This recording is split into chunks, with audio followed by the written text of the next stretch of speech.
अस्सलाम वालेकुम स्टूडेंट्स। आज हम केमिस्ट्री का सेकंड लेक्चर डिस्कस करने जा रहे हैं और आज हम डिस्कस करेंगे gas laws. First of all gases की बात करें। The word gas is derived from chaos and chaos meaning बच्चे किसी भी चीज़ की जो डिस्टर्ब्ड स्टेट होती है या उसकी जो रैंडम मोशन होती है उसे हम क्या बोलते हैं, chaos बोलते हैं। And the word gas is derived from chaos. This is because the gaseous particle have chaotic motion, mean they have a random motion, and the molecule travel in a straight line until they collide with each other and with a wall of container. And this type of motion of the molecule is called the Brownian motion. बच्चे में पता है कि जो gas के molecule होते हैं वो आपस में भी कोलाइड करते हैं, they collide with each other and also with the wall of container. तो जब वो अपने साथ कोलाइड करते हैं, वॉल के साथ कोलाइड करते हैं, तो मीन वो कभी भी स्ट्रेट लाइन में ट्रैवल नहीं कर सकते। थोड़ा सा आगे जाएंगे तो आगे जाके किसी न किसी चीज़ से कोलाइड कर जाएंगे। मीन उनकी जो मोशन होगी वो रैंडम मोशन होगी। और इस दिस टाइप ऑफ मोशन, इस रैंडम मोशन को हम क्या बोलते हैं, ब्रोनियन मोशन बोलते हैं। किसके नेम पे बच्चे? उस रॉबर्ट ब्राउन साइंटिस्ट की नेम पर जिसने 1827 के अंदर इस फिनोमेना को डिस्कस किया था कि जो गैसेस के मॉलिक्यूल्स होते हैं दे हैव रैंडम मोशन, वो रैंडमली मूव करते हैं। इसे हम क्या बोलते हैं? ब्रोनियन मोशन बोलते हैं। अब बच्चे गैसेस की शेप की बात करें तो तुम्हें पता है कि किसी भी गिवन टेम्परेचर पर जो गैसेस होती हैं they neither have a definite shape nor a definite volume. किसी भी स्पेसिफिक टेम्परेचर पर जो गैसेस होती हैं ना इनकी कोई स्पेसिफिक शेप होती है ना इनका कोई स्पेसिफिक वॉल्यूम होता है। It will take up the shape of the container into which it is placed. कि हम उस गैस को जिस कंटेनर में रखेंगे तो उसी कंटेनर की शेप को वो गैस क्या कर लेगी, अटेन कर लेगी। मीन हम जैसे सिलेंडर के अंदर यूज़ करते हैं या डिफरेंट किसी भी कंटेनर के अंदर यूज़ करें तो जो कंटेनर की शेप होगी गैस भी वही उसी शेप को अटेन कर लेगी। और बच्चे में पता है कि गैसेस का कोई डेफिनेट वॉल्यूम भी नहीं होता। अब अगर एक सिलेंडर है, अगर एक सिलेंडर उसमें कैपेसिटी 11 kg गैस की है, अगर उसमें हम 2 kg गैस भी भर देंगे तो फिर भी उस गैस ने उसको जो अवेलेबल स्पेस है उसने उस पूरी अवेलेबल स्पेस को क्या कर लेना है, ऑक्यूपाई कर लेना है। अब अगर हमने एक सिलेंडर के अंदर अगर उसकी कैपेसिटी मैं कह रहा हूँ 11 kg गैस की, अगर हम उसमें हमने 2 kg गैस फिल कर दिया तो इसका मतलब ये नहीं है कि सिलेंडर में बस यहीं तक गैस मौजूद है। नहीं बच्चे, उसको उस गैस को जितनी भी स्पेस अवेलेबल होगी तो उस सब स्पेस को उसने क्या कर लेना है, अटेन कर लेना, उस जो भी अवेलेबल स्पेस होगी। तो मीन गैसेस की कोई स्पेसिफिक वॉल्यूम भी नहीं होता और उनकी कोई स्पेसिफिक शेप भी नहीं होती। And all gases diffused to fill the space available to them. वही बच्चे कि जो भी उनको स्पेस अवेलेबल मिलनी है उन डिफ्यूजन के थ्रू उस स्पेस को क्या कर लेना है, फिल कर लेना है। And the rate of diffusion are different for the different gases. हम बच्चे नेक्स्ट ग्राहम्स लॉ भी पढ़ेंगे जिसमें हम ये इनकी डिस्कस करेंगे कि जो इनका रेट ऑफ डिफ्यूजन होता है, their rate of diffusion is inversely proportional to the square root of their density. जो गैसेज जितनी लाइटर होंगी उनका रेट ऑफ डिफ्यूजन उतना ज़्यादा होगा। मीन डिफरेंट गैसेज का रेट ऑफ डिफ्यूजन क्या होगा, डिफरेंट होगा। And when gases diffusion take place between liquid and a gas it is called the intimate mixing. Mean अगर बच्चे डिफ्यूजन लिक्विड और गैस के दरमियान अगर डिफ्यूजन होती है तो उसे हम क्या बोलते हैं, इंटीमेट मिक्सिंग बोलते हैं। अब अगर एटमॉस्फेयर की बात करें तो बच्चे एटमॉस्फेयर भी क्या है, गैसेज का एक होमोजीनियस मिक्सचर है। इसमें 78% नाइट्रोजन होती है, 21% ऑक्सीजन, इस तरह 0.04% क्या होती है, कार्बन डाइऑक्साइड होती है। लेकिन जो एटमॉस्फेयर के जो टू जो मेजर कंपोनेंट है बच्चे वो कौन कौन से हैं, वो ऑक्सीजन और नाइट्रोजन है। उसके अलावा बच्चे डिफरेंट जो केमिकल रिएक्शन हैं वो भी टेक प्लेस होते हैं यहाँ एटमॉस्फेयर के अंदर। अगर हम फोटोसिंथेसिस की बात करें या कंबस्शन की बात करें, और उसके अलावा बच्चे नेचुरल गैस की बात करें तो नेचुरल गैस जो होती है इसका मेजर कंपोनेंट कौन सी गैस होती है, मीथेन। और बच्चे नेचुरल गैस को यूज़ किया जाता है to heat the homes in winter, to cook food and to drive the vehicle. और इसको CNG कंप्रेस्ड नेचुरल गैस भी व्हीकल्स के अंदर यूज़ की जाती है। नेक्स्ट बच्चे इनकी हम प्रॉपर्टीज़ ऑफ गैसेस की बात करें जिसको हम कुछ पढ़ भी चुके हैं। फर्स्ट प्रॉपर्टी वही कि gases do not have definite volume. इनका कोई डेफिनेट वॉल्यूम नहीं होता, जो स्पेस इनको मिलेगी उस स्पेस को ये क्या कर लेंगी, ऑक्यूपाई कर लेंगी। उस गैस सिलेंडर का जो भी वॉल्यूम होगा, मतलब अगर वो 11 kg का सिलेंडर है तो उस गैस ने सारे उस 11 kg का कर लेना है, ऑक्यूपाई कर लेना है। They do not have definite shape. इनकी कोई डेफिनेट शेप भी नहीं होती, जिस सिलेंडर के अंदर रखेंगे उसी सिलेंडर की शेप को ये अटेन कर लेंगे। उसके अलावा बच्चे जो इनकी जो डेंसिटीज़ होती हैं वो लिक्विड और सॉलिड की निस्बत क्या होती हैं, कम होती हैं। हमें पता है बच्चे density is equal to mass over volume. अब चूँकि गैसेस के बच्चे जो मॉलिक्यूल्स होते हैं इनके दरमियान डिस्टेंस बहुत ज़्यादा होता है, जिसकी वजह से इनका वॉल्यूम क्या होगा, ज़्यादा, और डेंसिटी क्या होगी, कम। तो लिक्विड और सॉलिड की निस्बत इनकी जो डेंसिटी होती है वो कम होती है, और उसी वजह से जब किसी लिक्विड को हम हीट करते हैं बच्चे, ऊपर आकर बबल बर्स्ट कर जाते हैं, तो मीन उस वक्त जो गैस होती है वो लिक्विड की सरफेस से क्या कर जाती है, बबल्स की फॉर्म में बच्चे वो बर्स्ट करती है और फिर वहाँ से राइज अप हो जाती है। नेक्स्ट बच्चे हम बात करें जो गैसेस हैं, जब उनको हीट करते हैं तो वो एक्सपैंड होती हैं। एक्सपैंड मीन को उनका वॉल्यूम क्या हो जाता है, इंक्रीज़ हो जाता है। लिक्विड और सॉलिड की बात करेंगे तो अगर उनको हम हीट करेंगे तो उनके वॉल्यूम के अंदर इतना ज़्यादा चेंज नहीं आएगा। इस तरह गैसेस को अगर हम प्रेशर अप्लाई करेंगे तो गैसेस को हम कंप्रेस भी कर सकते हैं। क्यों? क्योंकि गैसेस के मॉलिक्यूल के दरमियान डिस्टेंस बहुत ज़्यादा होता है। अगर हम प्रेशर कम करेंगे तो वो मॉलिक्यूल एक दूसरे के करीब आएंगे, जिसकी वजह से उनका वॉल्यूम क्या हो जाएगा, कम हो जाएगा। उस तरह बच्चे gases can diffuse and diffuse gases, ये डिफ्यूजन और रिफ्यूजन का फिनोमेना भी शो करती हैं। लेकिन लिक्विड जो सॉलिड होती हैं, सॉलिड, उनमें तो बिल्कुल ये डिफ्यूजन इफ्यूजन का प्रोसेस होता है नहीं, लेकिन लिक्विड में कुछ हद तक ये फिनोमेना शो करते हैं। नेक्स्ट बच्चे जॉल थॉमसन इफेक्ट की बात करें, हमें पता है कि when sudden expansion of gases occur it cause cooling and this is called the Joule Thomson effect, जिसको हम नेक्स्ट डिटेल से भी देखेंगे। उसके अलावा बच्चे जो मॉलिक्यूल, गैस के जो मॉलिक्यूल होते हैं, they are in constant state of random motion, उन्होंने मोशन में ही लगे रहना है। And they collide with each other in the wall of the container, आपस में भी कोलाइड करते हैं और कंटेनर की वाल साथ भी क्या करते हैं, कोलाइड करते हैं। And the intermolecular forces are very weak. बच्चे इंटरमॉलिक्यूलर फोर्सेज डिपेंड करती हैं distance between the molecule, molecule के दरमियान डिस्टेंस जितना कम होगा तो वहाँ पर इंटरमॉलिक्यूलर फोर्सेज उतनी स्ट्रॉन्ग होंगी। अब गैसेज की बात करें तो चूँकि जो मॉलिक्यूल हैं वो एक दूसरे से बहुत ज़्यादा अवे हैं, बहुत ज़्यादा दूर हैं, तो जिसकी वजह से इनके अंदर इंटरमॉलिक्यूलर फोर्सेज क्या होंगी, वो बहुत ज़्यादा वीक होंगी। नेक्स्ट बच्चे हम कंप्रेस एबिलिटी की बात करें, मीन के जो गैसेज होती हैं इनको कंप्रेस भी किया जा सकता है। बच्चे अगेन वही रीज़न कि जो गैसेज होती हैं इनके पार्टिकल के दरमियान बहुत ज़्यादा इंटरमॉलिक्यूलर स्पेसेस मौजूद होती हैं। जब हम प्रेशर एक्सर्ट करेंगे तो मॉलिक्यूल एक दूसरे के नज़दीक आएंगे, जब वो नज़दीक आएंगे तो उनका वॉल्यूम क्या हो जाएगा, रिड्यूस हो जाएगा। अब बच्चे अगर हम देखें, अगर हम प्रेशर को 1 एटमॉस्फेयर से 2 एटमॉस्फेयर इंक्रीज़ करेंगे तो जो गैस का वॉल्यूम होगा वो हाफ हो जाएगा। नेक्स्ट बच्चे हम पढ़ेंगे बॉयल्स लॉ के अंदर हम ये देखेंगे कि जितने टाइम हमने प्रेशर को इंक्रीज़ करेंगे उतने टाइम वॉल्यूम क्या हो जाता है, डिक्रीज़। अब अगर हम 1 atm से 2 atm में जा रहे हैं तो बच्चे जो प्रेशर, जो वॉल्यूम उसका होगा वो क्या हो जाएगा, वो हाफ हो जाएगा। ये गैस की बात करें कि गैस का प्रेशर हमने 1 atm से 2 atm किया तो जो वॉल्यूम था वो 1 क्यूबिक डेसीमीटर से हाफ क्यूबिक, मतलब वो हाफ हो गया, वॉल्यूम उसका हाफ हो गया। लेकिन अगर यही प्रेशर चेंज अगर हम लिक्विड के साथ करें, अगर हम वाटर के साथ करें, मीन हमारे पास वाटर है, वाटर का प्रेशर हमने इंक्रीज़ करके 1 से 2 atm कर दिया। अब वाटर के वॉल्यूम में कितना चेंज आएगा, तो वाटर का जो वॉल्यूम है वो जस्ट 0.00001, मतलब इतने पार्ट उसके होंगे, वो जस्ट इतना सा वॉल्यूम उसका क्या होगा, वो रिड्यूस होगा। लेकिन हमने कहा गैस का जब हमने इंक्रीज़ किया तो गैस का हाफ वॉल्यूम क्या हो गया था, वो रिड्यूस हो गया था। तो मीन जो गैसेज होती हैं दे show the phenomena of compressibility. Reason बचे अगेन वही कि इनके दरमियान जो स्पेसिस होती हैं वो बहुत ज़्यादा होती है। अगेन टेम्परेचर की बात करें, अगर टेम्परेचर को हम डिक्रीज़ करेंगे तो फिर भी गैस का वॉल्यूम डिक्रीज़ हो जाएगा। क्यों? जब टेम्परेचर को बच्चे डिक्रीज़ करेंगे तो मॉलिक्यूल्स को मोशन के लिए एनर्जी अब लेस अवेलेबल है। जब वो मूव बहुत कम करेंगे, उनकी मोटिलिटी जो है, उनकी जो मोबिलिटी है वो डिक्रीज़ हो जाएगी, तो उनके दरमियान इंटरमॉलिक्यूलर फोर्सेस डिवेलप हो जाएंगी,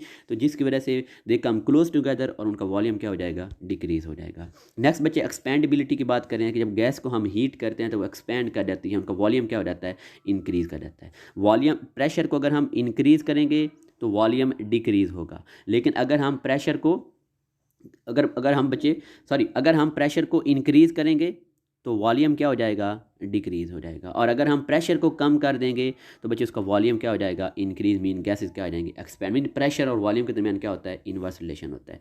ठीक है, ये हम नेक्स्ट जाके बच्चे ये बॉयल्स लॉ के अंदर इसको डिटेल से स्टडी करते हैं। नेक्स्ट यहाँ पर टेम्परेचर कब आएगा, व्हेन टेम्परेचर इज ऑगमेंटेड। जब हम टेम्परेचर को इंक्रीज़ करेंगे तो बच्चे उन मॉलिक्यूल्स को अब मोशन के लिए हाई एनर्जी अवेलेबल है, क्योंकि जो टेम्परेचर है वो उसको हीट, उनको एनर्जी प्रोवाइड कर रहा है, तो उनकी जितनी ज़्यादा उनको एनर्जी मिलेगी तो उनकी मोशन भी उतनी ज़्यादा होगी और जितनी मोशन ज़्यादा होगी तो बच्चे उस वक्त उनके दरमियान जो इंटरमालिकुलर जो फोर्सेज हैं वो लेस प्रोमिनेंट हो जाएंगी, जिसकी वजह से उनका वॉल्यूम क्या हो जाएगा, वो भी इंक्रीज। मीन टेम्परेचर के इंक्रीज़ करने से वॉल्यूम इंक्रीज। टेम्परेचर उनको एनर्जी प्रोवाइड करता है, उनकी मोशन बहुत ज़्यादा होगी तो उनके दरमियान जो पहले इंटरमालिकुलर फोर्सेज थी वो और ज़्यादा क्या हो गई हैं, वीक हो गई हैं, जिसकी वजह से उनका वॉल्यूम क्या हो जाएगा, इंक्रीज़ हो जाएगा। हम बोलेंगे गैस क्या कर गई है, एक्सपैंड कर गई है। डिफ्यूजिबिलिटी की बात करें, the molecule of gas are in perpetual बच्चे मतलब होता है कि दायमी ला महदूद, वो बस कॉन्टीन्यूसली जो गैस के मॉलिक्यूल हैं वो मूव कर रहे हैं एट वेरी हाई वेलोसिटी। और बच्चे उनके दरमियान इंटरमालिकुलर स्पेसेस बहुत ज़्यादा होती हैं। जब दो गैसेस को हम आपस में मिक्स करते हैं तो उन जो एक गैस के मॉलिक्यूल होते हैं वो दूसरी गैस के मॉलिक्यूल के अंदर इजीली मूव कर जाते हैं। क्यों? क्योंकि उनके दरमियान इंटरमालिकुलर स्पेसेस वो बहुत ज़्यादा होती हैं। और कुछ टाइम के बाद बच्चे जो गैसेस होती हैं they get completely and consistently mixed, thus a mixture of gas at all times remain homogeneous. Next बच्चे लो डेंसिटी की बात करें तो हम पढ़ चुके हैं कि चूंकि density is equal to mass over volume, अब इनका वॉल्यूम चूंकि बहुत ज़्यादा होता है तो इस वजह से इनकी डेंसिटी वो बहुत कम होती है। Since gases have large intermolecular spaces they have very large volume when compare to their mass and therefore they have less density. अगर बच्चे हम वाटर की बात करें, अब देखें वाटर का पहले हमारे पास था 1 ml, ये उसका वॉल्यूम है। 1 ml हमने वाटर लिया, उसका टेम्परेचर कितना था 39.2 डिग्री फ़ारेनहाइट। अब हम उसको कन्वर्ट करने जा रहे हैं स्टीम के अंदर। 1 मिलीलीटर वाटर को जब स्टीम के अंदर कन्वर्ट कर रहे हैं तो उसको हम हीट कहाँ तक कर रहे हैं, 212 फ़ारेनहाइट। अब बच्चे 212 डिग्री फ़ारेनहाइट जब उसको हीट करेंगे 1 एटमॉस्फेयर प्रेशर पर, तो पहले उस वाटर का वॉल्यूम 1 मिलीलीटर था, लेकिन जब वो वाटर स्टीम के अंदर कन्वर्ट होगा तो उसी 1 मिलीलीटर वाटर का अब स्टीम की फॉर्म में उसका जो वॉल्यूम होगा वो 1700 मिलीलीटर हो जाए। देखिए ये वाटर ये लिक्विड फॉर्म में था, वही उतना ही मैस है लेकिन लिक्विड के फॉर्म में उसका वॉल्यूम 1 मिलीलीटर। लेकिन इस जब 1 मिलीलीटर को हमने हीट करके स्टीम के अंदर कन्वर्ट किया तो उसका वॉल्यूम कितना इंक्रीज़ हो गया, अब उसका वॉल्यूम हो गया 1700 मिलीलीटर। अब चूँकि वॉल्यूम इंक्रीज़ हो गया और डेंसिटी और वॉल्यूम का इन्वर्स रिलेशन होता है, जब वॉल्यूम इंक्रीज़ होगा तो डेंसिटी डिक्रीज़ हो जाएगी। लास्ट बच्चे हम बात करते हैं exertion of pressure. First of all बच्चे सॉलिड्स की बात करें तो हमें पता है कि जो सॉलिड्स होते हैं वो सिर्फ डाउनवर्ड प्रेशर लगाते हैं। लिक्विड की बात करें तो बच्चे लिक्विड डाउनवर्ड भी प्रेशर लगाते हैं और कंटेनर की साइड्स पे भी प्रेशर लगाते हैं। लेकिन गैसेस की बात करेंगे तो gases apply pressure in all direction. जो गैसेस होती हैं वो कंटेनर की जितनी भी वाल्स होती हैं उनमें सब डायरेक्शन के अंदर क्या लगाती हैं बच्चे, वो प्रेशर लगाती हैं। क्यों? क्योंकि बार बार जब वो उस कंटेनर की वाल साथ क्या करेंगी, कोलाइड करेंगी अपनी रैंडम मोशन की वजह से, तो वहाँ पर प्रेशर एक्सर्ट करेंगी। नेक्स्ट बच्चे हम गैस लॉज की बात करें, it is matter of common observation that when external condition of temperature and pressure are changed, the volume of a given quantity of all gases is affected। Mean बच्चे यहाँ पर हमने 4 parameter को mean पढ़ेंगे, pressure, temperature, number of मोल और volume. Mainly जब हम pressure और टेम्परेचर को चेंज करेंगे तो उस गैस का वॉल्यूम भी क्या हो जाएगा, चेंज हो जाएगा। और इन्हीं पैरामीटर्स का आपस में बिहेवियर को स्टडी करने के लिए बच्चे हमारे पास क्या मौजूद हैं, गैस लॉज मौजूद हैं। The relationship between volume of a given mass of a gas and the prevailing condition of temperature and pressure are called the gas laws. अब हम डिस्कस करेंगे Boyle's law, Charles law, Graham's law, Dalton's law. बच्चे 1 bye 1 सबको देखते हैं। ये आप already जो हमारा फर्स्ट लेक्चर था उसमें मैंने आपको थोड़ा बहुत इनका ब्रीफ इंट्रो बताया भी था, तो अगेन हम इनको डिस्कस भी कर लेते हैं। फर्स्ट ऑफ ऑल बच्चे बॉयल्स लॉ की बात करें, देखें जो हमारे पास जो वेरिएबल हैं बच्चे टोटल पैरामीटर वो 4 हैं, temperature, pressure, number of mole and volume, ये 4 पैरामीटर। अब हमने देखना है कि कौन से लॉ के अंदर हमने किसको कांस्टेंट रखना है और किसको चेंज करना है, कौन सा इनवेरिएबल होगा और कौन सा वेरिएबल पैरामीटर होगा। अब बॉयल्स लॉ की बात करें तो बच्चे बॉयल्स लॉ के अंदर number of mole mean amount of gas वो भी कांस्टेंट होगी और साथ में जो टेम्परेचर होगा वो भी कांस्टेंट होगा। तो मीन अब वेरिएबल यहाँ पर 2 हैं बच्चे, एक प्रेशर और एक हमारे पास वॉल्यूम। मीन्स बॉयल्स लॉ के अंदर नंबर ऑफ मोल ये जिसको हम अमाउंट ऑफ गैस भी कहते हैं वो भी कांस्टेंट होगी, टेम्परेचर भी कांस्टेंट होगा। अब हमने रिलेशन देखना है प्रेशर एंड वॉल्यूम। तो बच्चे प्रेशर और वॉल्यूम में क्या रिलेशन होता है, इनवर्स रिलेशन होता है कि the volume of a given mass of a gas at constant temperature is inversely proportional to the pressure applied to the gas. अब बच्चे इसकी इक्वेशन की बात करें, V इनवर्सली प्रोपोर्शनल है प्रेशर की। अब हमें पता है कि यहाँ पर बच्चे अगेन बता रहा हूँ कि कंडीशन जो हैं वो हमने कौन सी कांस्टेंट रखनी है, टेम्परेचर को भी कांस्टेंट रखना है और नंबर ऑफ मोल को भी कांस्टेंट। मुझे एक और बात याद रख लेनी, जो गैस लाज हैं ये लिक्विड के लिए भी एप्लीकेबल नहीं है, ये सॉलिड के लिए भी एप्लीकेबल नहीं है, जस्ट गैसेस के लिए एप्लीकेबल है। और गैस में फिर हम आइडियल और नॉन आइडियल की बात करें तो जितनी भी आइडियल गैस होती हैं वो इन लॉज को फॉलो करती हैं, लेकिन जो नॉन आइडियल जो गैसेस हैं वो कुछ स्टेट्स के अंदर इन लॉज को फॉलो नहीं करती। मेनली ये जो एप्लीकेबल लॉज होते हैं बच्चे ये फॉर द आइडियल गैसेस होते हैं। अब जब प्रोपोर्शनैलिटी के साइन को ख़त्म करने के लिए हम कांस्टेंट के लगाते हैं तो इक्वेशन क्या बन जाएगी, वी इज इक्वल टू के ओवर पी। अब पी इधर डिवाइड हो, इधर जाकर क्या हो जाएगा मल्टीप्लाई, तो बच्चे इक्वेशन क्या बन जाएगी, P V is equal to K. अब बच्चे के यहाँ पे क्या हमारे पास प्रोपोर्शनैलिटी कांस्टेंट। अब जो के की वैल्यू की बात करें, अगर हमारे पास एक गैस की अमाउंट सेम रहेगी तो उसके लिए के की वैल्यू भी सेम रहेगी। मतलब अगर मैं एक गैस का 1 मोल लेता हूँ तो जब तक ये सेम रहेगा, जब तक इसकी ये क्वांटिटी सेम रहेगी तो उस वक्त तक के की वैल्यू भी क्या रहेंगी, सेम। फॉर एग्जाम्पल मेरे पास हीलियम गैस है, हीलियम गैस का हमने 1 मोल लिया तो के जब तक ये 1 मोल ही यूज़ करेंगे तो के की वैल्यू क्या होगी, सेम होगी। लेकिन इसी हीलियम का जब हम मैस चेंज कर देंगे, अब हम यहाँ पर अगर हम इसके 2 मोल ले लेते हैं तो बच्चे जब एक ही गैस का जब मैस को अगर हम चेंज करेंगे तो उस वक्त के की वैल्यू भी क्या हो जाएगी, चेंज हो जाएगी। द वैल्यू ऑफ के is different for the different amount of the same gas. जब उसकी अमाउंट को डिफरेंट करेंगे, उसको चेंज करेंगे तो के की वैल्यू भी चेंज हो जाएगी। लेकिन जब तक उसकी जो अमाउंट है वो सेम रहेगी तो के की वैल्यू भी सेम रहेगी। इसकी एक और डेफिनेशन पे हम क्या कर सकते हैं, the product of pressure and volume of a fixed amount of a gas at constant temperature is a constant quantity. देखें प्रेशर और वॉल्यूम का प्रोडक्ट वो किसके इक्वल है, एक कांस्टेंट क्वांटिटी इक्वल है। कंडीशन क्या है, at fixed amount of a gas and fixed temperature. Temperature को भी हमने कांस्टेंट रखना है और गैस के जो अमाउंट है उसको भी अगर हम फिक्स रखेंगे तब प्रेशर और वॉल्यूम का जो प्रोडक्ट होगा वो कांस्टेंट क्वांटिटी के इक्वल होगा। तो मीन हम फिर ये कह सकते हैं कि P1 V1 के इक्वल होगा, P2 V2 भी के इक्वल होगा, P3 V3 भी के इक्वल होगा। जब कंपेयर करेंगे तो बच्चे हमारे पास इक्वेशन क्या आ जाएगी, P1 V1 is equal to P2 V2। और इस इक्वेशन को नेक्स्ट हम यूज़ भी करेंगे। बच्चे एक्सपेरिमेंटल वेरिफिकेशन बॉयज़ ला करते हैं। हमारे पास ये एक सिलेंडर है, इस सिलेंडर के ऊपर एक मूवेबल पिस्टन लगा हुआ है, हमने इसके अंदर गैस को फिल किया हुआ है। अब देखें हम ये जो एक्सपेरिमेंट परफॉर्म कर रहे हैं इसमें हमने टेम्परेचर को कांस्टेंट रखा हुआ है। वो कितना टेम्परेचर है, 25 डिग्री टेम्परेचर। अब फर्स्ट ऑफ ऑल अगर आप कंटेनर को देखें तो बच्चे इसके साथ हमने एक ये जिसका साथ साथ वॉल्यूम भी मेजर कर रहे हैं, इसके ऊपर हम प्रेशर भी अप्लाई कर रहे हैं और मूवेबल पिस्टन भी है। देखिए जब हमने 2 atm प्रेशर अप्लाई करेंगे तो इस गैस का वॉल्यूम कितना होगा, 1 क्यूबिक डेसीमीटर। मैंने कहा था जितने टाइम प्रेशर को इंक्रीज़ करना है उतने टाइम वॉल्यूम रिड्यूस हो जाना है। देखें कैसे, अब हम प्रेशर जो है वो इंक्रीज़ करके 2 से क्या ले रहे हैं, 4।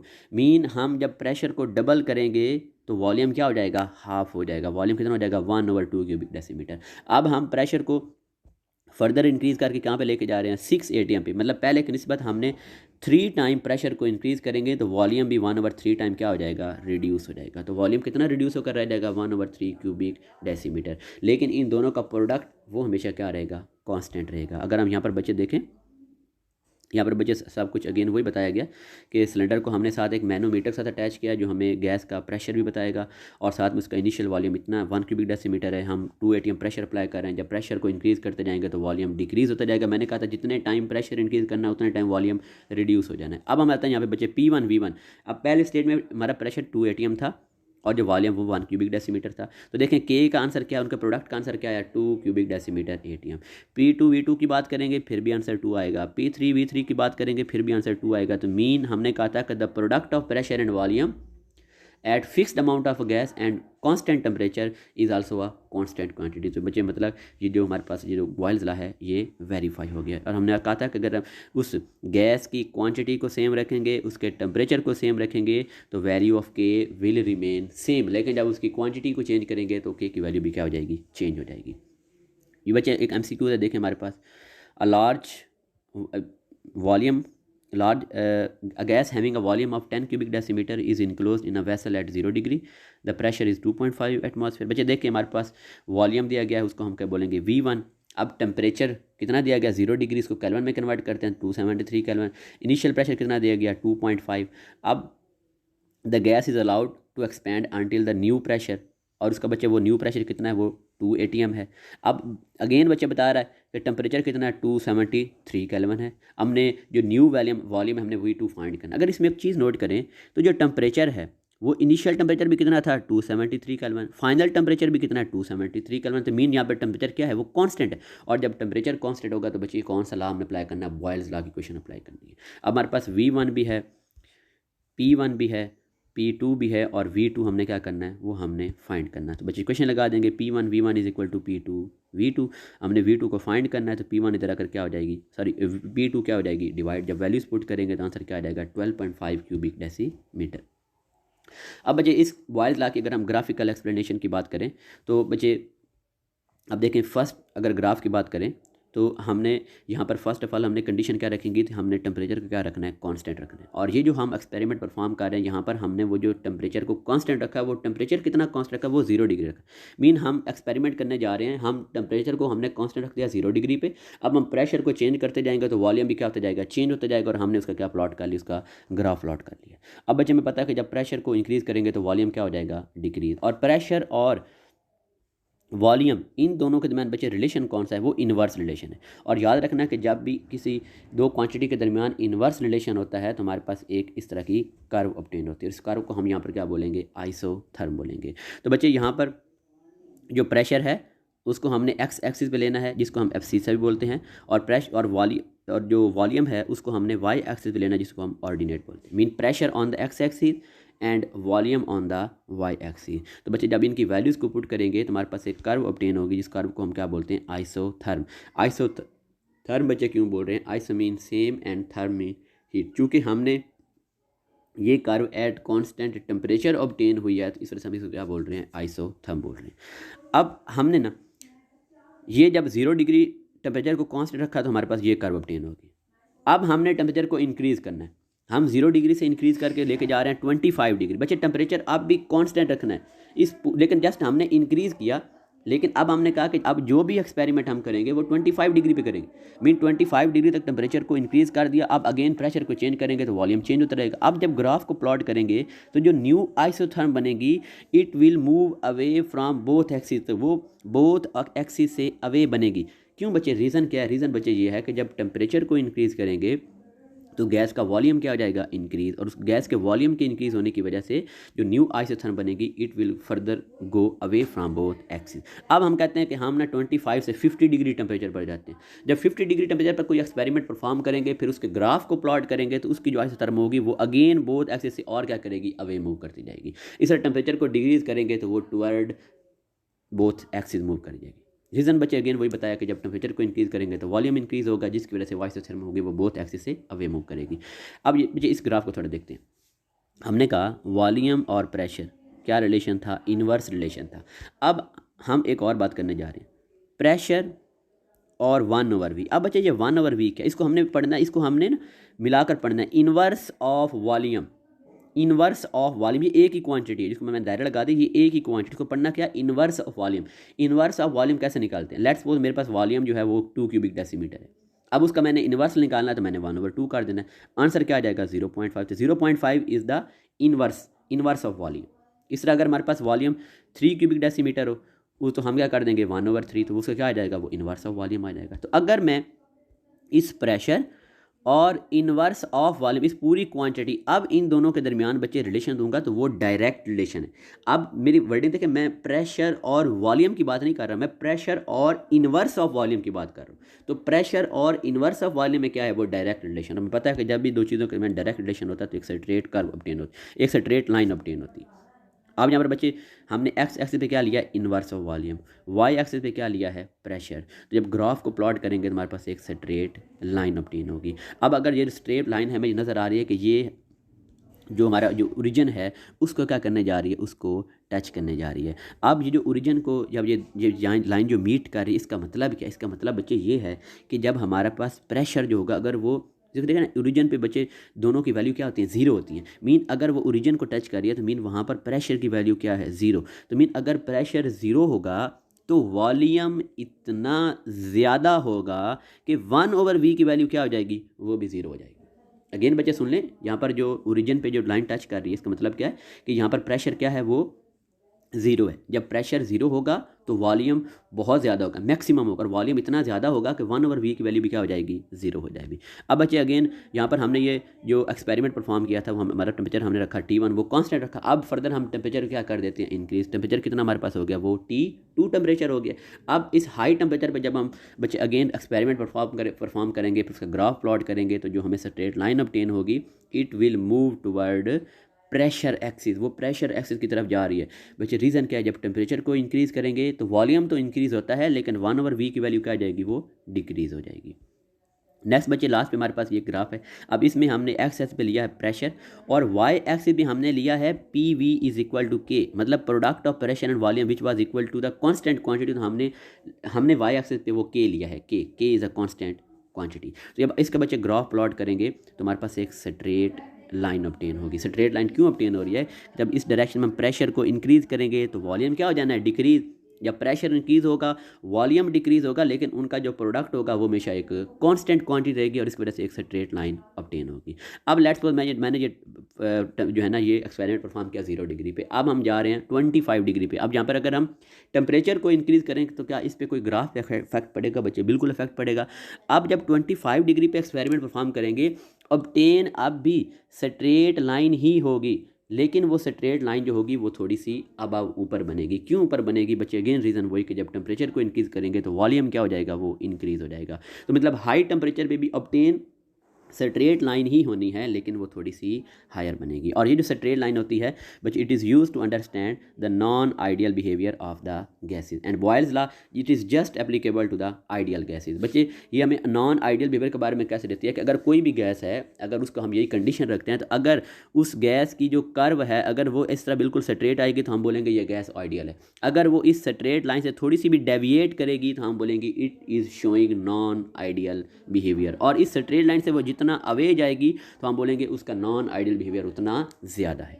इसको फर्दर हम नेक्स्ट डिटेल से डिस्कस भी करेंगे। अब बच्चे चार्ल्स लॉ की बात करते हैं। अब चार्ल्स लॉ के अंदर कितने पैरामीटर थे, 4, number of mole, temperature, pressure and volume. अब चार्ल्स लॉ के अंदर बच्चे हमने number of mole mean amount of gas और प्रेशर को कांस्टेंट रखना है।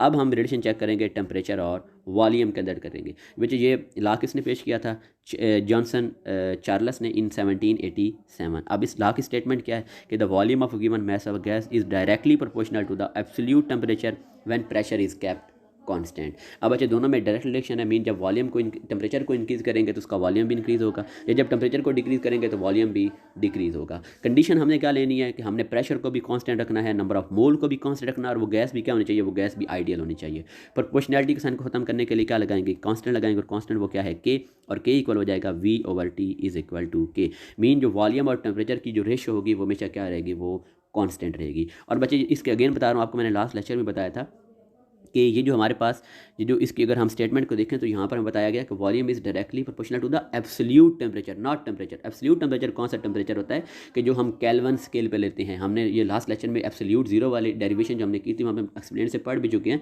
ये जो चार्ल्स लॉ होता है it is only verified when we take temperature on Kelvin scale. जब केल्विन स्केल में टेम्परेचर लेंगे तभी ये वेरीफाई होता है, अदरवाइज सेल्सियस स्केल के अंदर ये चार्ल्स लॉ वेरीफाई नहीं होता। अब बच्चे जब टेम्परेचर को चेंज करेंगे तो वॉल्यूम भी क्या हो जाएगा, चेंज, लेकिन फिर भी उनकी जो वॉल्यूम और टेम्परेचर की जो रेशो होगी वो कांस्टेंट रहेगी। तो हम इक्वेशन क्या ले सकते हैं, V1/T1 is equal to V2/T2, and the ratio of temperature volume to temperature remain constant for that. वही बात कि अगर हम उस गैस की अमाउंट को सेम रखेंगे तो वॉल्यूम और टेम्परेचर की जो रेशो होगी वो सेम। बच्चे बाद दफ़ा बटे को क्या बोल रहे होते हैं, रेशो बोल रहे होते हैं। बच्चे एक्सपेरिमेंटल वेरिफिकेशन की बात करें तो हमारे पास ये बच्चे एक सिलेंडर है, उसके ऊपर मूवेबल पिस्टन लगा हुआ है। अब हमने इसका प्रेशर कांस्टेंट रखा है, नंबर ऑफ मोल्स कांस्टेंट रखी, जब उसका वॉल्यूम वो V1 था, टेम्परेचर T1 था। अब हमने उसको नीचे से बच्चे बर्नर से क्या किया, उसको हीट किया है। जब हीट करेंगे तो उसका टेम्परेचर भी वो चेंज होकर T2 पे चला जाएगा और वॉल्यूम भी इंक्रीज़ होकर V2 पे चला जाएगा। जब इन दोनों की हम रेशो लेंगे V1/T1 तो वो ऑलवेज इक्वल होगा V2/T2। मतलब इन दोनों की left hand side right hand side की इक्वल होगी। हम बोलेंगे कि जो Charles law it is verified. और वेरीफाई तब होगा जब टेम्परेचर को हमने किस में लेना है, केल्विन स्केल के अंदर लेना है। बच्चे अब ये हमारे पास एक एग्जांपल भी है हाइड्रोजन का, इतना बच्चे वॉल्यूम ये V1 हमारे पास आ गया। टेम्परेचर पहले कितना था, इनिशियल टेम्परेचर T1 वो 127 था, इसको पहले केल्विन में कन्वर्ट करते हैं, 273 ऐड कर देंगे। T2 कितना है -20, T2 कितना है -27 डिग्री, इसको भी केल्विन के अंदर कन्वर्ट करने के लिए प्लस 273 ऐड करेंगे। और बच्चे V2 हमने मालूम करना है, इक्वेशन पता है V1/T1 is equal to V2/T2। V2 हमने मालूम करना है, तो T2 उधर जाकर क्या हो जाएगा, डिवाइड हो जाएगा, और हमारा आंसर क्या आ जाएगा 0.153 क्यूबिक डेसीमीटर। इसको क्यूबिक सेंटीमीटर में कन्वर्ट करने के लिए 1000 से मल्टीप्लाई कर देंगे। और यहाँ पे भी हमने क्यूबिक सेंटीमीटर से क्यूबिक डेसीमीटर में गए, कैसे जाना है, 1000 से डिवाइड कर देना। लेकिन यहाँ पर 1000 से जब क्यूबिक डेसीमीटर से क्यूबिक सेंटीमीटर में जाना, 1000 से मल्टीप्लाई कर दें। अब नेक्स्ट हम लॉ की बात करें, गे-ल्यूसेक्स लॉ। अब गे-ल्यूसेक्स लॉ के अंदर बच्चे देखें हमारे पास 4 पैरामीटर है, number of mole, temperature, pressure and volume. तो अब बच्चे गे-ल्यूसेक्स लॉ के अंदर नंबर ऑफ मोल और वॉल्यूम को कांस्टेंट रखना है। अब हमने किसको स्टडी करने जा रहे हैं, टेम्परेचर और प्रेशर को। तो टेम्परेचर और प्रेशर में क्या होता है बच्चे, इन दोनों में भी डायरेक्ट रिलेशन होता है। गैस-ल्यूसेक्स law is a law which state that the pressure exerted by a gas varies directly with the absolute temperature of the gas at constant volume and at constant mass. मतलब number of mole को constant रखेंगे, volume को constant रखेंगे, तो जो gas का pressure होता है वो टेम्परेचर के डायरेक्टली प्रोपोर्शनल होता है। बच्चे ये जो this law was formulated by the French chemist Joseph Gay-Lussac in the year 1808। इसके मैथमेटिकल इक्वेशन की बात करें तो P डायरेक्टली प्रोपोर्शनल है T के। प्रोपोर्शनलिटी के साइन को ख़त्म करने के लिए हम बच्चे क्या लगाएंगे, K लगाएंगे, और K किसको इक्वल आ जाएगा, P/T is equal to K। अब यहाँ पर क्या है बच्चे, गैस का प्रेशर जो एक्सर्ट कर रही है, T इसको क्या है, एब्सोल्यूट टेम्परेचर, मतलब absolute mean temperature on the kelvin scale, और K यहाँ पर क्या है, it is a constant quantity. अब इसको बच्चे ग्राफ हम ड्रा करें तो देखिए चूँकि दोनों में डायरेक्ट रिलेशन है, तो एक स्ट्रेट लाइन ऑब्टेन होगी। स्ट्रेट लाइन हमें क्या बता रही है कि जैसे जैसे टेम्परेचर इंक्रीज़ होगा तो उनकी मोशन इंक्रीज़ होती है, जिसकी वजह से उनको वो जो गैस की जो मॉलिक्यूल होते हैं वो कंटेनर की वाल पर प्रेशर भी उतना ज़्यादा एक्सर्ट करते हैं। लेकिन अब बच्चे अब देखें, अगर हम टेम्परेचर को कम करते जाएंगे, मीन अगर हम या हम ऐसे बात करें, अगर हम प्रेशर को रिड्यूस करें, जब प्रेशर को रिड्यूस करेंगे तो बच्चे अब देखिए जब प्रेशर को रिड्यूस करेंगे तो उनका जो मोशन होगी ना बच्चे, उनकी वो मोशन वो भी डिक्रीज़ हो जाएगी, और उसका टेम्परेचर भी क्या हो जाएगा, वो भी डिक्रीज़ हो जाएगा। From the graph it can be understood that pressure of a gas reduce constantly as it is cooled under the gas, as it is cooled until the gas eventually undergoes the condensation and become a liquid। कि जब उसको हम बच्चे cool down करते जा रहे हैं, जब उसका टेम्परेचर डिक्रीज़ करेंगे, उनकी मोशन भी डिक्रीज़ होगी और उसका प्रेशर भी डिक्रीज़ होता जाएगा, और एक ऐसा टाइम आएगा जब वो गैस है वो लिक्विड में कन्वर्ट हो जाएगी। मीन गैस को हम क्या करने जा रहे हैं, लिक्विफाई करने जा रहे हैं ना। तो जब टेम्परेचर को कम करते जाएंगे तो उनका प्रेशर भी क्या होता जाएगा, वो भी कम होता जाएगा, और फिर वो लिक्विड से गैस से लिक्विड में कन्वर्ट हो जाएगा। अब बच्चे इसकी इक्वेशन क्या होती है, P1/T1 is equal to P2/T2। P1 यहाँ पर क्या, initial pressure, initial temperature, final pressure and final temperature. अब बच्चे चूँकि वो दोनों डायरेक्टली प्रोपोर्शनल हैं, और हमने कहा था कि इन दोनों का प्रेशर और टेम्परेचर का जो रेशियो होगी वो भी जो कांस्टेंट है K वो इसके इक्वल होगी, क्योंकि हम यहाँ पर उसकी अमाउंट भी सेम रख रहे हैं और वॉल्यूम भी सेम रख रहे हैं। नेक्स्ट बच्चे लास्ट हम बात करें तो हमने बात करनी है, सॉरी इससे बात एक और भी है, एवोगैड्रोस लॉ की बात करें तो एवोगैड्रोस लॉ क्या कहता है, according to this law equal volume of all the ideal gases at the same temperature and pressure contain the equal number of molecule। अगर उनका वॉल्यूम इक्वल होगा तो उनके अंदर नंबर ऑफ मॉलिक्यूल भी क्या होंगे, इक्वल होंगे। कंडीशन क्या रखी है, at same temperature and pressure. और इसको बच्चे हम इस फॉर्म में भी कर सकते हैं, volume is directly proportional to the n, कि जितना नंबर ऑफ मॉलिक्यूल जितने ज़्यादा होंगे तो गैस का वॉल्यूम भी उतना ज़्यादा होगा। अब बच्चे this statement is indirectly the same as has been used for evaluating the. बच्चे हमने ना कहा था कि जनरल गैस कांस्टेंट के अंदर हमने एक बात की थी, एवोगैड्रो प्रिंसिपल। हम यहाँ पर अभी पढ़ रहे हैं एवोगैड्रो लॉ, लेकिन जब मैंने आर को एक वैल्यू कैलकुलेट की थी वहाँ पे आपको मैंने बताया था एवोगैड्रो प्रिंसिपल। तो एवोगैड्रो प्रिंसिपल के अंदर मैंने आपको एक स्टेटमेंट बताई थी कि एवोगैड्रो प्रिंसिपल क्या कहता है, एवोगैड्रो प्रिंसिपल क्या कहता है कि अगर हमारे पास किसी आइडियल गैस का 1 मोल होगा और उसको टेम्परेचर कितना हमने रखना है 273.16 केल्विन, प्रेशर कितना अप्लाई करना है 1 atm प्रेशर, तो बच्चे फिर उस गैस का कितना वॉल्यूम ऑक्यूपाई करेगी 22.414 क्यूबिक डेसीमीटर। और अगर इस एवोगैड्रो लॉ की हम बात करें तो ये भी उससे मिलता जुलता है। यहाँ पे भी यही है ना कि अगर उसका गैस का नंबर ऑफ उसके वॉल्यूम इक्वल होगा तो उनके नंबर ऑफ मॉलिक्यूल भी क्या होंगे, वो भी इक्वल होंगे। क्योंकि मैं पता है बच्चे किसी गैस का जब 1 मोल लेंगे तो उसके अंदर मॉलिक्यूल कितने होते हैं, एवोगैड्रोज नंबर ऑफ मॉलिक्यूल होते हैं। अब इस तरह, अब अगर गैस का 1 मोल है तो उसका वॉल्यूम भी कितना होगा 22.414 क्यूबिक डेसीमीटर, और उसके अंदर मॉलिक्यूल भी कितने होंगे, वो एवोगैड्रोस नंबर ऑफ मॉलिक्यूल। मतलब अगर गैस का 1 मोल है तो उसके अंदर उसका वॉल्यूम कितना होगा 22.414 क्यूबिक डेसीमीटर, 414 क्यूबिक डेसीमीटर। जब गैस का 1 मोल होगा तो उसका वॉल्यूम कितना होगा 22.414 क्यूबिक डेसीमीटर। उसके अंदर मॉलिक्यूल कितने होंगे बच्चे, चूंकि 1 मोल है तो उसके अंदर मॉलिक्यूल होंगे एवोगैड्रोस नंबर ऑफ मॉलिक्यूल होंगे। अब अगर हम कैलकुलेट करना चाहते हैं कि hydrogen, hydrogen, helium, nitrogen, oxygen और कार्बन मोनोऑक्साइड, हमारे पास डिफरेंट गैसेज हैं, इनको डिफरेंट वेसल के अंदर हमने लिया है।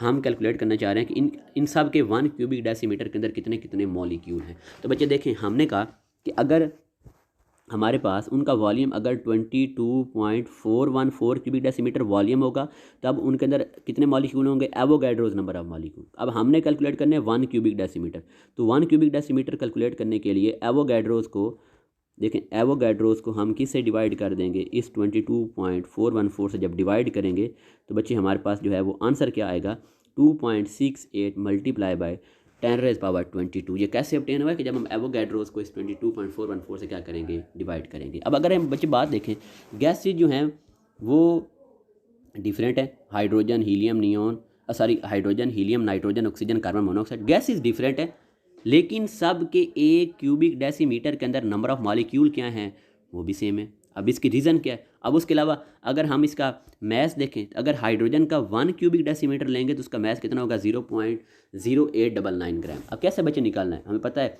Mass over molar mass is equal to volume over molar volume, इसको VM में लिख रहा हूँ, volume over molar volume.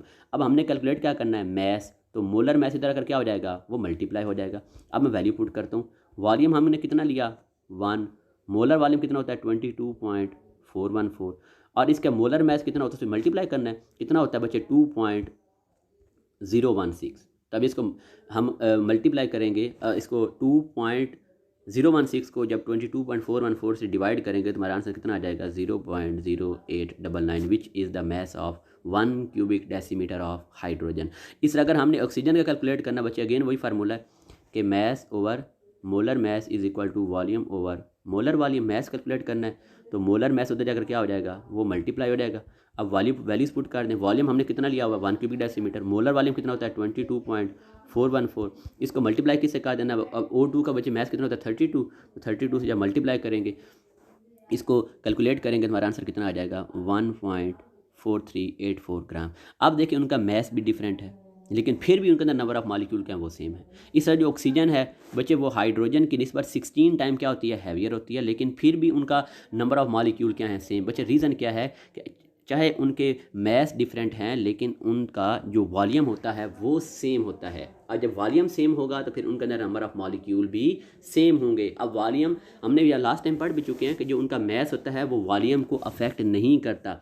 Mess volume को अफेक्ट क्यों नहीं करता, क्योंकि बच्चे उनके जो मॉलिक्यूल, गैस के मॉलिक्यूल होते हैं, दे आर फार फ्रॉम, वो एक दूसरे से बहुत ज़्यादा दूर होते हैं। और हमने ये भी कहा था कि वो अपने डायामीटर की निस्बत एक दूसरे से 300 टाइम क्या होते हैं, अवे होते हैं। अपने डायामीटर की निस्बत 300 टाइम एक दूसरे से दूर होते हैं, तो जिसकी वजह से उनका जो मैस होता है उनका वॉल्यूम को अफेक्ट नहीं करता। जब वॉल्यूम सेम होगा तो नंबर ऑफ मॉलिक्यूल भी क्या होंगे, सेम। इसी वजह से चाहे हम hydrogen, helium, nitrogen, oxygen, carbon monoxide, हालांकि डिफरेंट गैसेज हैं, लेकिन जब सबका वॉल्यूम सेम होगा तो सबके अंदर नंबर ऑफ मॉलिक्यूल भी क्या होंगे, वो भी सेम होंगे। और लास्ट बच्चे हम बात करते हैं ग्राहम्स लॉ ऑफ डिफ्यूजन की। ये बच्चे Thomson Graham, an English scientist, founded that the rate of diffusion or effusion of a gas is inversely proportional to the square root of its density at constant temperature and pressure। बच्चे temperature को भी constant रखना है, pressure को भी constant रखना है, तो जो रेट ऑफ डिफ्यूजन होगा वो उनके डेंसिटी के स्क्वायर रूट के इनवर्सली प्रोपोर्शनल होगा। अब बच्चे देखें, R is inversely proportional to the square root of density. और बच्चे इसको प्रोपोर्शनलिटी के साइन खत्म करने के लिए हम क्या लगाएंगे, के लगाएंगे। के किसको को आ जाएगा, rate of diffusion multiply by under root of density. और बच्चे यहाँ पर ये क्वेश्चन यही शो कर रही है कि जिनकी डेंसिटी जितनी कम होगी तो उनका रेट ऑफ डिफ्यूजन उतना ज़्यादा होगा।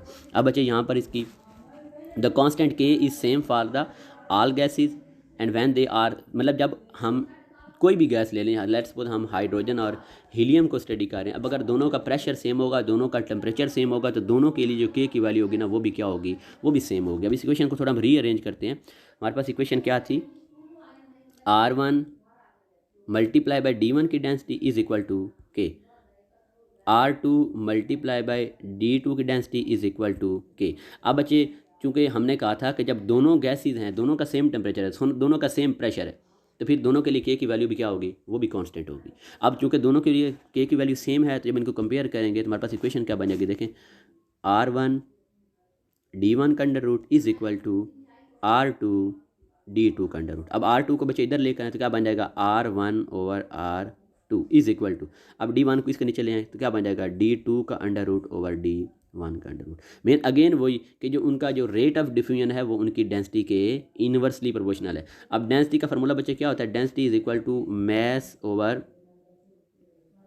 वॉल्यूम। और उसके अलावा जो डेंसिटी होती है वो उसके जो मॉलिक्यूलर जो मैस होता है, मॉलिक्यूलर मैस कैपिटल है, मॉलिक्यूलर मैस का भी क्या होती है, डायरेक्टली प्रोपोर्शनल होती है। मतलब उनका मॉलिक्यूलर मैस जितना ज़्यादा होगा तो उनकी डेंसिटी भी उतनी ज़्यादा होगी। तो फिर हम यहाँ पर हम डेंसिटी की जगह पे मैस भी पुट कर देंगे। अगेन इक्वेशन वही आएगी, R1 over R2 is equal to M21 under root over M1 under root. और अगेन यहाँ पर भी यही है कि जिसका मॉलिक्यूलर मैस जितना कम होगा उसका रेट ऑफ डिफ्यूजन उतना ज़्यादा होगा, जिसका मैस जितना ज़्यादा होगा उसका रेट ऑफ डिफ्यूजन उतना कम होगा। ओके स्टूडेंट्स, अल्लाह हाफिज़।